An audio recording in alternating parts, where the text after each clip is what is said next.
Hello বন্ধুরা, তোমরা কেমন আছো? আমার চ্যানেলে তোমাদের সকলকে স্বাগত জানাই। আজকে দুপুরের থালি নিয়ে আমি চলে এসেছি, তো তোমরা দেখে নাও আজকে আমার দুপুরের থালিতে কি কি আছে। সবার প্রথমে রয়েছে সাদা ভাত, তার সঙ্গে নিয়ে নিয়েছি একটা পাঁচমিশালি ভাজা পেঁয়াজ দিয়ে। তারপর আছে মুসুরির ডাল, এই যে। আরেকটা জিনিস তো থাকেই প্রতিদিন, যেটা তোমাদের সামনে আবার তুলে ধরছি, করলা সেদ্ধ, যেটা খেতে আমার খুবই ভালো লাগে না, ঠিক আছে।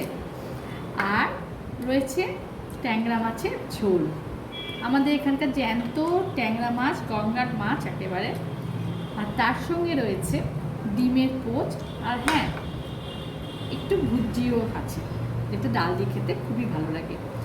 এই হলো বন্ধুরা আমার থালি। এই হলো বন্ধুরা আজকে আমার থালি। কেমন হয়েছে জানাবে কমেন্টের মাধ্যমে। আর তোমরা আমার পাশে থেকো, আমাকে ভালোবাসা দিও, আর বেশি বেশি করে একটু সাবস্ক্রাইব করে দিও বন্ধুরা।